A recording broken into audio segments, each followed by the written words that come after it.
Now we're back to CapCut. Let me show you a simple push transition. It's one of the basic transitions. You need 2 clips at least, and then place them like this, so don't stack them. Put them in the same video channel.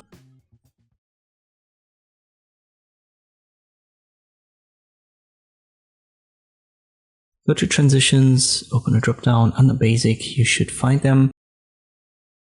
Push transitions are simply called left, right, up, down. Let me pick left, for example, download it, then click on the plus sign.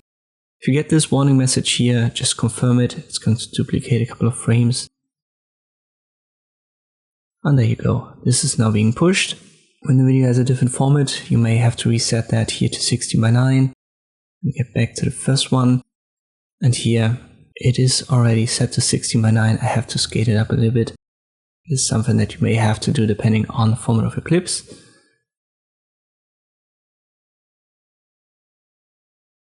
But now the second one gets pushed in from the left. And the other 3 are for the other directions. So let me show you right. This gets now pushed in from the right side. When this transition is active in the timeline, you can adjust the duration here. So let me double that to 1 second. And it now gets pushed slower. I hope this video was helpful. Thank you for watching, and I'll see you next time.